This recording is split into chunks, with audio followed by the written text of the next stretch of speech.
Hi friends, క్విక్గా healthy omelette చేద్దామా? దానికి కావాల్సినవి ఆనియన్స్, పచ్చిమిర్చి, కొత్తిమీర, పాలకూర, 2 ఎగ్స్ తీసుకున్నానండి. 2 ఎగ్స్ బ్రేక్ చేసుకొని అందులో ఇంగ్రీడియంట్స్ అన్నీ యాడ్ చేస్తున్నాను వన్ బై వన్. ఇంతకీ దీని పేరు ఏం పెడదామండి? ఇంగ్లీష్ ఆమ్లెటా, లేకపోతే పాలకూర ఆమ్లెటా, హెల్తీ ఆమ్లెటా? ఏం పేరు పెడదామండి? ఫస్ట్ టైం ట్రై చేస్తున్నాను. నేను ఇలాగనే ర్యాండమ్గా వీడియోస్ చూస్తూ ఉండగా ఈ ఆమ్లెట్ చూశాను. ఫారెన్ కంట్రీ వాళ్ళు ఎక్కువగా ఇలాంటి ఆమ్లెట్ చేసుకున్నారు. ఒకసారి ట్రై చేయండి, చాలా బాగా వచ్చింది. పేరు డిసైడ్ చేయండి ఏం పెడదాము.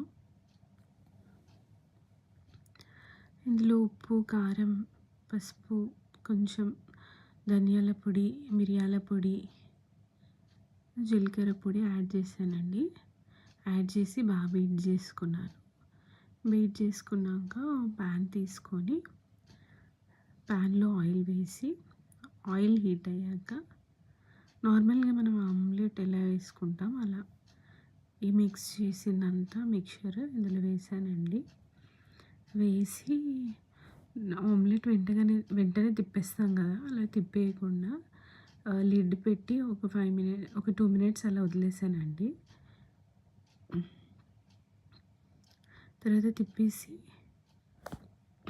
మళ్ళీ చెక్ చేశాను.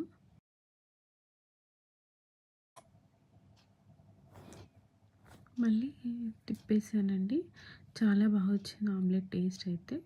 2 మినిట్స్ మూత పెట్టి అలా కుక్ చేసాం కదండి. సో అందులో పాలకూర అనేది చాలా బాగా బాయిల్ అయిపోయింది. అసలు మనకి పాలకూర టేస్టే తెలియలేదు. పిల్లలు ఎవరైతే ఆకుకూర తినారో వాళ్ళకి ఇది బెస్ట్ ఆప్షన్ అండి. వాళ్ళకి అసలు తెలీదు మనం అందులో ఏమి ఇంగ్రీడియంట్స్ వేసాం, లైక్ పాలకూర, ఏమైనా వెజ్జీస్. చాలా బాగా వచ్చిందండి ఆమ్లెట్. ట్రై చేసి చెప్పండి కమెంట్లో ఎలా వచ్చిందో.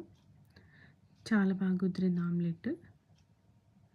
ఇంతకీ పేరేం డిసైడ్ చేశారో అది కూడా పెట్టండి. ఓకే ఫ్రెండ్స్, నేను టేస్ట్ చేస్తున్నాను.